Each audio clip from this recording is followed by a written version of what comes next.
All right, guys, week 2. Here we go. Yeah, I guess Cook didn't like the way I talked about him and Bradley's grade for his draft grade. So that Cook fried me. Um, and now, so the first matchup, me versus Bradley. Debo's in a good spot, obviously, without CMC. He's going to get, see some more running plays, more touches, more points, right? And I'm not a big Tank Dell fan, but I do think he's got the potential to burn this to Chicago secondary, go over the top on him this week. So I look for him to have a good game. My hope is that with Brees Hall playing on Thursday Night Football, maybe they don't use him as much and they go a little easy on him. And that maybe Chase, Metcalf, and Kelsey actually do Chase, Metcalf, and Kelsey things. But Bradley gets his sweet revenge from the draft grade and got him for the win. Next, we got Joe against Patty. Another CMC miss, and now it looks like IR for 4 weeks. I don't even know who Patty's second running back is. I've never heard that name. So we'll see. I guess that's why you handcuff your running backs and make sure you grab the backups. But I know that's not something Patty believes in, but luckily he's got everyone else's backups that are still backups. Backup QBs, even. Backup running backs. It's like a zombie team. I think I mentioned that earlier. Poor dude. I had wrote that, obviously, before I made this video. Joe, on the other hand, starting caliber players. AJ Brown, Michael Pittman, Kyron, Evan Ingram, etc.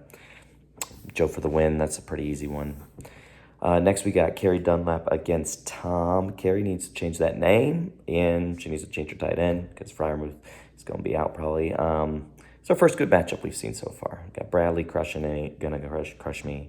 We got Joe crushing Patty. Jefferson, Evans, Kamara, solid players this week for Carrie. Suspect on Neighbors. Neighbors did all right with Dimes last week, but gosh, yikes. Tom Hurts on Monday Night Football. Love the matchup. And then I love Baltimore should be pretty run heavy against Las Vegas, so I think that's good for Derrick Henry and really Gus Edwards. He's got him going. I know Dobbins took a lot of things week 1, but I think Gus finds the end zone against the Panthers. I mean, almost everybody on that team probably will, but Puka's out also. Kupp, going to get a lot of targets, heavily used in DFS this week, I imagine. Tough to project, and I do lean Tom ever so slightly. Next, we got Lehrman against Matt. Star needs a name change as well.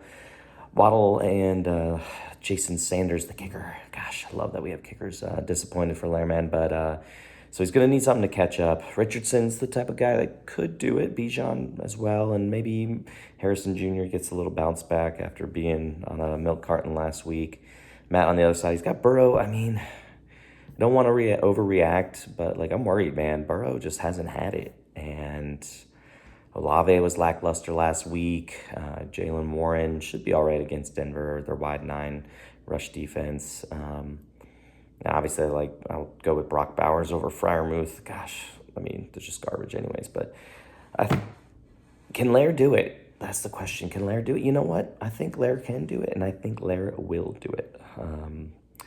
Andy against Schneids. Both QBs, Stroud and Daniels, should feast this week. Daniels going against the terrible Giants team. Yikes.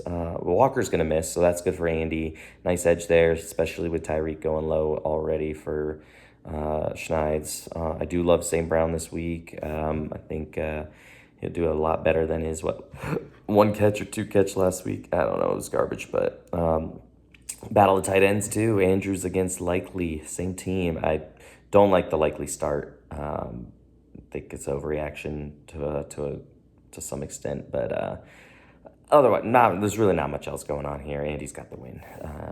Carey Segroy against DT. Better matchup here than the last one. Mahomes is a stud, but he hasn't had it's been a while since he's had these monster games. He's just steady, 18, 20 points. He's just a steady producer. So, and Caleb was awful last week. So, I mean, as much as obviously Mahomes better than Caleb Williams, I wonder, the fantasy point differential, how much there will be. I think it's going to be pretty close. Lots of good running backs in this one: Pacheco, Gibbs, Mixon, etc. The wide receivers are the question mark. I mean, from coming back from his holdout. Look, he was absent last week, but got a week under his belt. He may, get more targets if CMC's out and everything potentially. But, it's like San Francisco didn't really change their game plan up too much, I feel like. Like Mason just slotted into what CMC would have been doing. But got to think, I mean, I don't know. We'll see. Pickens, Lad McConkey. I don't know what to make of some of these guys in the wide receiver spot for this matchup. I do like KC defense. Burrow loves getting sacked. But you know what? Give me Carey. I think this should be a good one, but I like Carey for the win. Last but not least, Jerry against Olin. Coleman, nice goose egg. But, I mean, what? If Coleman got 10 and Josh Allen got 20, you probably think that's a win. But as it is, Coleman got 0, Josh Allen got 10, so dodge that bullet. So that's not too terrible. But he didn't dodge the A-chain bullet, and that guy went off. Just talked about Mason a little bit. Mason, should do really well this week in place of CMC and for the next foreseeable future. Got Devonta Freeman, or Devonta Smith. Devonta Freeman. Gosh, I hadn't heard that name. Said that name in a while. Devonta Smith, Najee. We talked about Warren and probably going to do well against. Well, I assume they're going to do well against that Denver front. It's garbage. Jared's got Barkley. 3 touchdowns again, maybe? I don't know. I don't see it. And then Reed doesn't have Love anymore. I don't know what the heck Malik Willis is going to do. I don't expect much from Reed. I got a lot of money on Indy money line. And then ETN, Dallas did all right last week against Cleveland, but, Cleveland's got a tough defense. They got a good defense, and if they can do a little bit more on offense, that'll give the defense a little bit more of a rest. So I'm not a huge ETN fan. I just don't think Jared's the firepower, and I think Olin gets the win this week. That's how I see it. All right.